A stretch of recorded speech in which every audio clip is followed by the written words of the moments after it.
She died heartbroken and miserable. Just weeks later, her husband did the unthinkable. He married the 14-year-old girl who was supposed to be his son's bride. This is the story of Mary Tudor, the queen who defied Henry VIII for love. She risked treason and execution to marry the man of her dreams, Charles Brandon, a charming nobody who climbed from poverty to become a duke. But was it really love? Or was Mary just another pawn in Brandon's ruthless game? Because this wasn't the first time he used a woman for money and power, and it wouldn't be the last. Charles Brandon didn't just marry a queen. He angered Henry VIII, shocked the court, and survived a scandal that could have destroyed any lesser man. How did he get away with it? How did one man turn betrayal and treason into survival? And why did Mary's fairy tale romance end in tragedy?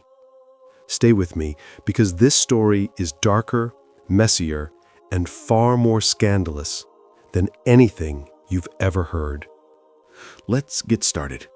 The year was 1484. A baby boy was born into a world he would never quite fit into. His name was Charles Brandon. His father, Sir William Brandon, carried King Henry VII's standard at the Battle of Bosworth in August 1485. It was the battle that ended the Wars of the Roses and put a Tudor on England's throne. But William Brandon didn't live to see the victory celebrated. He died on that battlefield. Charles was too young to remember him, too young to understand that his father had died a hero. What he did understand, very quickly, was that heroes don't leave money behind. Charles had no great inheritance. His mother's wealth went to a son from her previous marriage. Then, in 1494, when Charles was only about 10 years old, his mother died too. He was an orphan. No parents, no money, no title, just a name. Most boys in his position would have disappeared into history. But Charles Brandon was raised by his uncle, Sir Thomas Brandon, who had connections at court. And in the Tudor world, connections were everything. By the time Charles was 17, he was waiting on Prince Arthur Tudor the morning after the prince's wedding to Catherine of Aragon in 1501. Think about that. A boy with nothing, standing in the presence of royalty at one of the most important moments in Tudor history. He wasn't part of Arthur's permanent household, though. Between 1505 and 1509, he worked as master of the horse for the Earl of Essex. By 1507, he'd become a squire of the body to King Henry VII himself. But everything changed in 1509. Henry VII died. His second son became Henry VIII. And Charles Brandon suddenly had something he'd never had before. A best friend who was king. Henry and Charles bonded over jousting. They loved the thrill of it, the danger, the glory.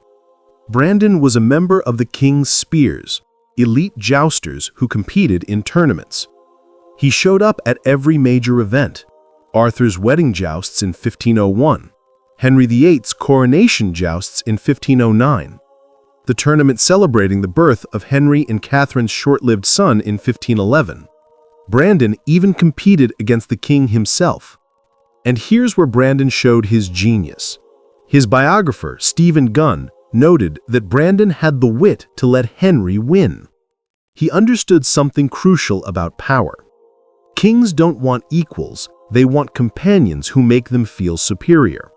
So Brandon lost gracefully. He dressed almost as well as Henry, but not quite. He stayed close, but never too close. This friendship would become the longest personal relationship Henry VIII ever had with anyone. Longer than any wife, longer than any advisor. By 1512, Charles was knighted. The following year, he became a Knight of the Garter.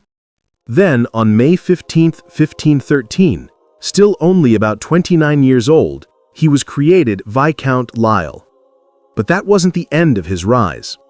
February 1, 1514, Charles Brandon, the orphan boy with 40 pounds to his name became the Duke of Suffolk. He was 30 years old.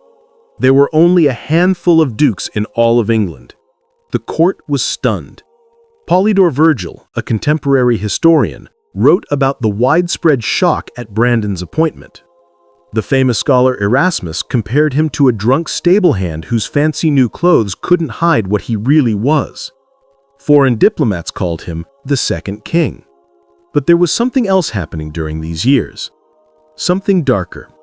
Because while Brandon was climbing the social ladder, he was also perfecting another skill: using women. In 1506, Charles Brandon got a woman named Anne Brown pregnant. They had a marriage contract. They'd consummated the relationship. In Tudor England, that should have made the union permanent and unbreakable.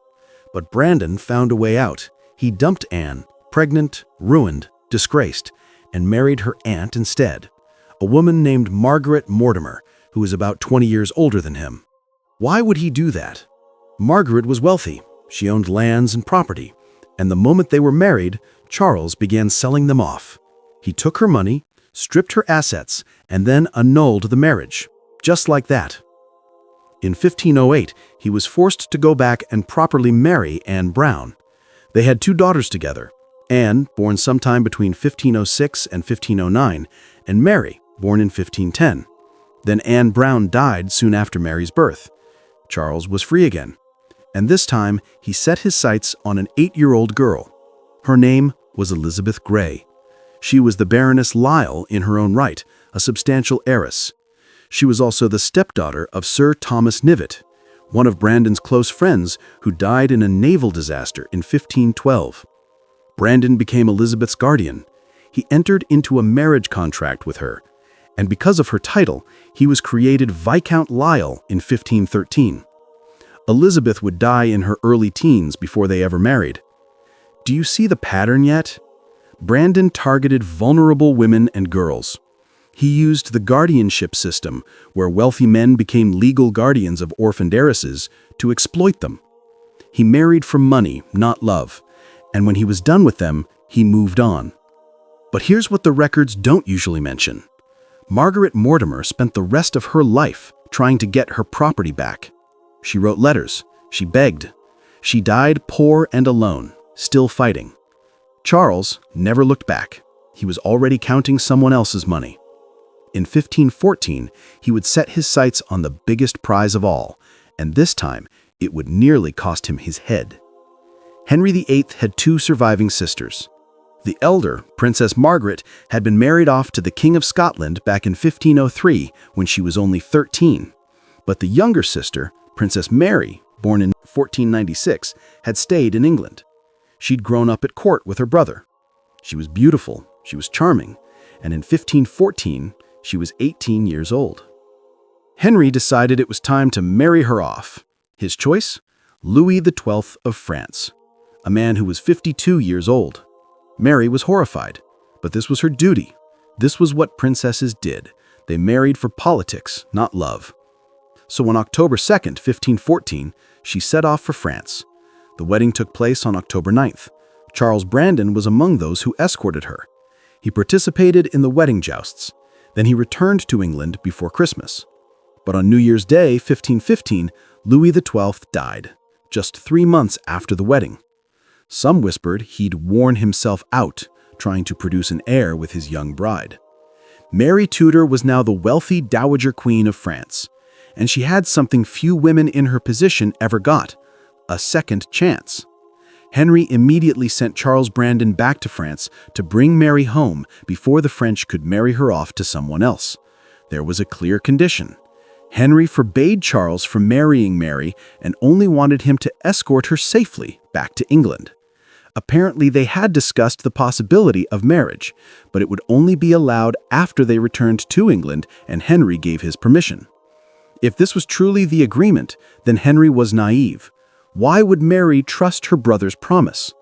She had just been forced to marry a man old enough to be her grandfather, the King of France. Henry had promised that if she became a widow, she could marry whomever she chose. But Mary knew her value as a diplomatic pawn. She had no children yet, and England's politics made her a traded asset. If she returned as a widow, what was to stop Henry from sending her off to another powerful king? So in the middle of February 1515, in Paris, Charles Brandon and Mary Tudor married in secret. The new French king, Francis, supported them. This was treason, defying the king's orders. It was punishable by death. When word reached Henry in England, he was furious. Brandon immediately sent letters claiming Mary had forced him into the marriage, that she used emotional blackmail, that there were so many tears he simply couldn't say no. But here's the thing. This was the same man who dumped Anne Brown when she was pregnant and crying.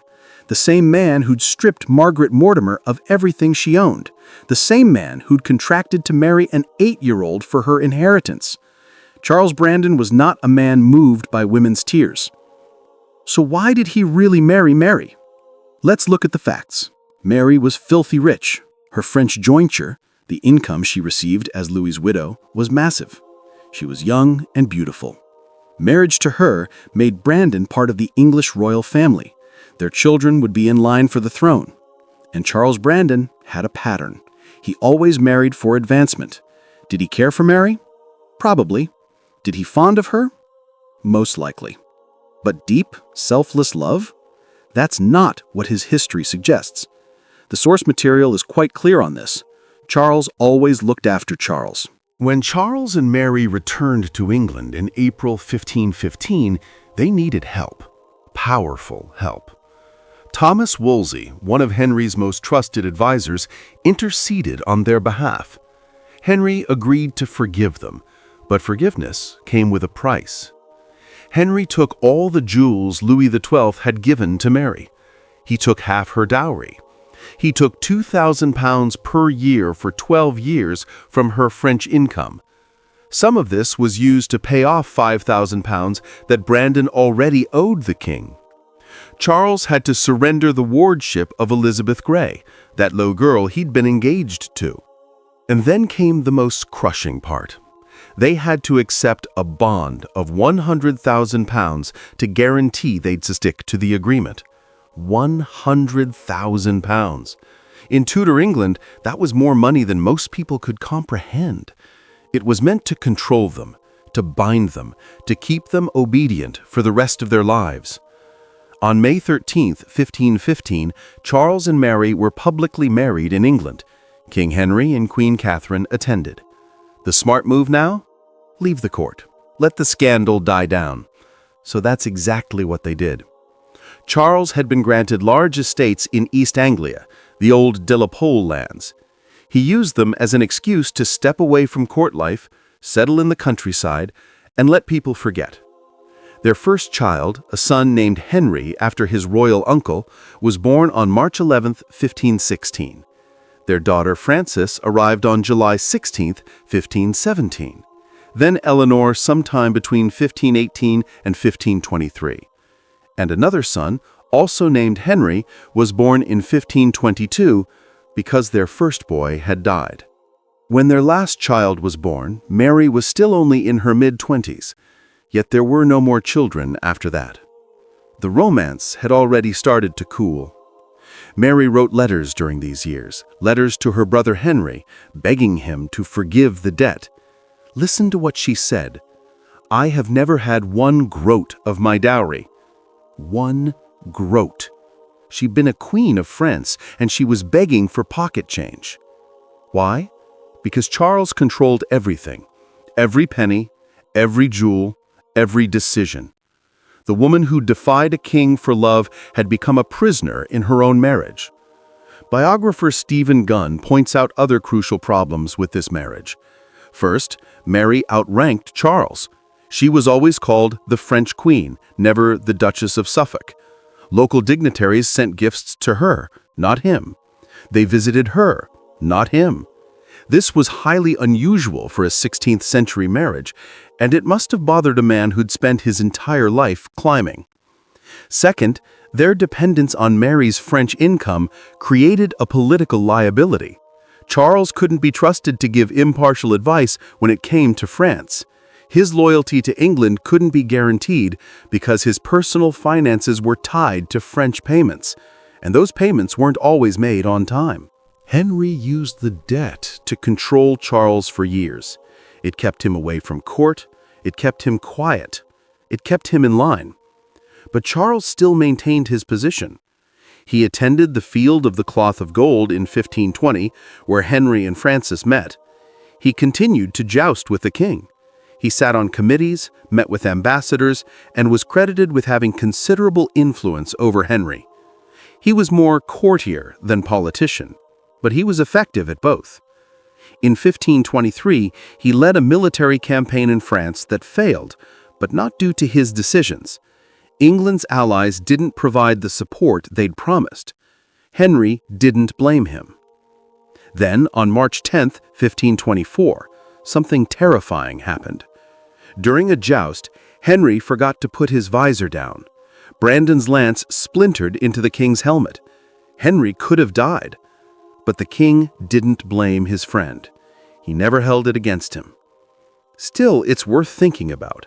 What would have happened to Charles if Henry had died that day? Brandon's son was close to the throne. His proximity could have been seen as a motive for murder. That son, the second Henry, was created Earl of Lincoln in 1525. At that time, he was the only legitimate grandson of Henry VII born in England. For Henry, Charles was the one constant from his youth. The king loved him, trusted him, and forgave him time and again, even when Brandon did far more dangerous things than any other courtier. By the late 1520s, everything was changing. Henry VIII was seeking to annul his marriage to Catherine of Aragon. Cardinal Thomas Wolsey tried to secure a papal annulment. But Catherine's Spanish relatives put pressure on the Pope. The annulment was denied. Wolsey fell from power and died in disgrace in November 1530. Charles and Mary both despised Anne Boleyn. Anne had been Mary's lady-in-waiting in France years earlier. Now she was rising above the former queen. It was humiliating. There was a rumor in 1530 that Charles had spread a story about Anne having a prior relationship with the poet Thomas Wyatt, something that would have made her unsuitable to be queen. Whether that was true or not, Charles clearly had a frosty relationship with Anne. He resented being sent to pressure Catherine of Aragon on Henry's behalf, but he obeyed Henry anyway. He was against the Boleyn marriage, but not loudly, not publicly. He understood that voicing opposition could cost him his head. By early 1533, Henry had what he wanted. He was rid of Catherine. He was married to Anne Boleyn. Charles performed his duties. He went to France when Henry took Anne there in the autumn of 1532, though notably Mary refused to go. She was sick, desperately sick. For years, Mary had suffered from headaches, weakness, and what may have been tuberculosis. Her body was breaking down. The woman who had defied a king for love, barely 37 years, was now bedridden and fading.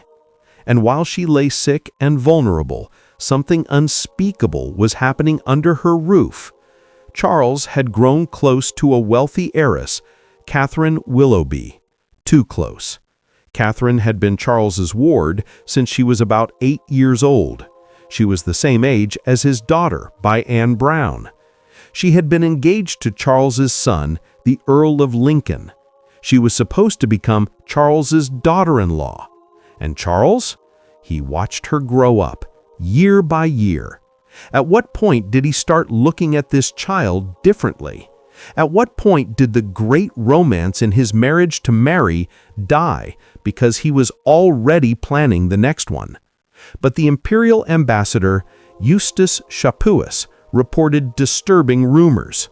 Anne Boleyn had accused Charles Brandon of abusing his own daughter. Many historians believe she was actually referring to Catherine, his ward, not his daughter, a girl he was supposed to protect. Whether the accusations were true or exaggerated, one thing is certain. Charles Brandon's eyes were already on Catherine while his wife lay dying. And there was more. Charles had been unfaithful throughout his marriage to Mary. He fathered at least 2 illegitimate children during their years together. A son named Charles, Born around 1521. Charles also has an illegitimate daughter named Mary, whose birth date was never recorded. There may have been others, bastards whose names were simply never written down. Mary Tudor had given up everything for this man. She'd defied her brother, the king. She'd paid crushing fines. She'd lived under the weight of impossible debt. She'd risked execution for treason. And Charles repaid her with infidelity, betrayal, and an inappropriate obsession with a teenager living in their home. Mary knew. She must have known. She died exhausted, overshadowed, heartbroken. The great love story had become a nightmare. On June 25, 1533, Mary Tudor died. She was 37 years old. Mary was buried with 100 torchbearers in a lavish funeral. Charles didn't attend. Neither did Henry. It was tradition for husbands and brothers not to attend funerals. The court expected proper mourning, a period of grief, respect for the woman who had been a queen of France and a princess of England. But Charles Brandon had other plans. 6 weeks after Mary's death, he canceled his son's engagement to Catherine Willoughby, and on September 7, 1533, the same day Princess Elizabeth was born, Charles married Catherine himself. She was 14 years old. He was 49. For years, Catherine had called Mary mother. Mary had cared for her like a daughter. She loved her like her own child. Now she was sleeping in Mary's bed, wearing Mary's jewels, married to Mary's husband. The source material describes it bluntly. Charles responded with a shocking lack of sentimentality. Even the court was stunned. Even Henry VIII, who'd done terrible things to women himself, was reportedly disgusted. But wait, there's one more thing you need to know about Charles Brandon. Something that makes everything even darker. When Mary Tudor was dying in 1533, she changed her will. She left most of her personal property, her jewels, her gowns, her most precious possessions, not to Charles, not to her daughters, but to her ladies-in-waiting and friends. Why would a woman do that? Why would a wife cut out her husband? Because she understood exactly who he was. And in her last act of defiance, she made sure he wouldn't profit from her death more than he already had. But here's the cruelest irony. Charles didn't need her jewels. He'd already secured something far more valuable: the rich heiress sleeping down the hall. In March 1534, just 6 months after Charles's remarriage, the Earl of Lincoln died. Mary's son, Catherine's original fiancé. He was only 10 or 11 years old. Now Charles had Catherine's fortune, and no angry son to answer to.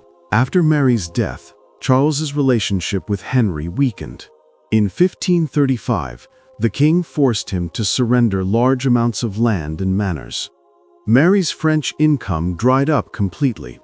The protection she'd provided was gone. But there were compensations. Meanwhile, Henry's court became a bloodbath. Anne Boleyn was executed on false charges in May 1536. Charles wasn't directly involved in destroying her, but once the wheels were in motion, he oversaw her trial. He was present at her death. And he benefited financially when some of her lands were given to him. He got along better with Jane Seymour's family anyway. In 1535, Charles's wife, Catherine, gave birth to a son, another Henry, Charles's third son by that name. His daughters by Mary were married off. Frances to Henry Grey, Marquis of Dorset, in 1533. Eleanor to Henry Clifford, Earl of Cumberland, in 1535. His older daughters from his first marriage to Anne Brown didn't fare as well. Anne left her husband for a lover in 1537. Charles was so angry that he cut her out of his will completely. Later in 1536, the Lincolnshire Rebellion broke out, followed by the larger Pilgrimage of Grace. Thousands protested against Henry's religious and economic changes. Charles spent months crushing the uprisings. Afterwards, Henry ordered him to make Lincolnshire his main residence so he could better control the region. By 1538, Charles was 54 and described as sickly and half lame. But he kept working. He attended Prince Edward's christening in 1537 and Queen Jane's funeral shortly after.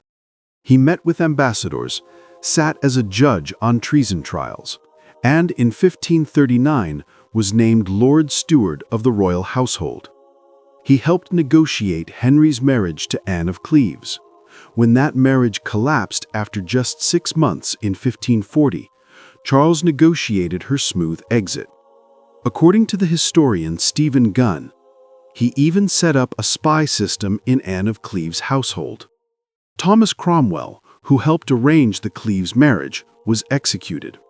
Charles survived. He always survived. He survived when he injured Henry in a joust. He survived marrying the king's sister without permission. He survived cheating on her, repeatedly fathering bastards during their marriage. He even survived when he suggested an unpleasant marriage to the king. Why? Because Charles understood something Cromwell never did. He understood that Henry didn't need advisors. Henry needed a mirror, someone who made him feel young, strong, and invincible. Charles survived because he never made himself essential to governance. He made himself essential to Henry's ego. And more importantly, he always had Henry's nostalgia. In the final 5 years of his life, Charles was highly active militarily. He served as the king's lieutenant in the north from early 1543 to spring 1544. His last great achievement came in the summer and autumn of 1544, when he led the siege of Boulogne. The city was captured in September, but his health was failing. On August 22, 1545, at 4 in the afternoon, Charles Brandon died. He was about 61 years old. He was buried at St. George's Chapel in Windsor. He died in his bed, wealthy, powerful, with his head still attached. So, how did he do it? How did Charles Brandon survive when so many others lost everything? It came down to 5 things. First, he wasn't at court constantly. Henry never got tired of him. And because he wasn't heavily involved in governance the way Wolsey and Cromwell were, he attracted less blame when things went wrong. Second, even when he was at court, he often skipped council meetings. Stephen Gunn suggests this was partly laziness. Running England was hard work. But it also kept Charles from becoming a scapegoat. Third, he entered the royal family through Henry's sister, not by offering the king a potential wife. This meant he never suffered the reversals of fortune that the Boleyn and Howard families did when their daughters fell out of favor. Fourth, he was good at handling Henry's ego. He let the king win at jousts. He paid massive fines without complaint. He did what he was told, even when it hurt him financially. And fifth, perhaps most important, Henry genuinely loved him. Charles was a link to Henry's youth, a rare thread of continuity in a world where Henry had killed or abandoned almost everyone else who'd known him as a young man. Catherine of Aragon, Thomas Wolsey, Thomas More, they were all gone. Charles remained. But his survival came at a cost. A trail of broken women. Anne Brown, used and discarded. Margaret Mortimer, robbed and abandoned. Mary Tudor, married for wealth and status, died at 37. Catherine Willoughby, married to a man old enough to be her grandfather.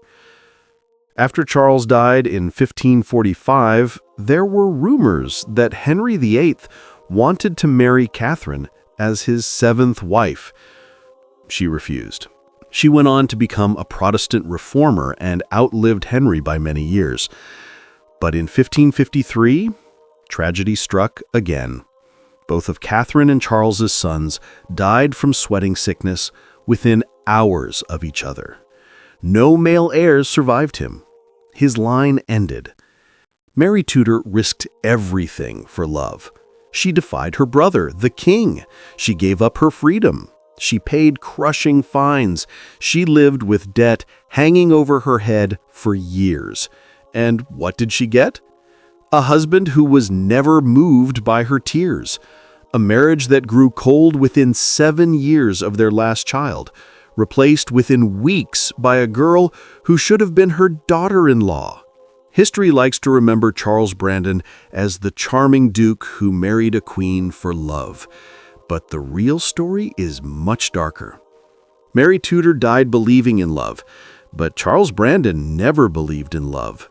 He believed in taking what he wanted and moving on to the next opportunity.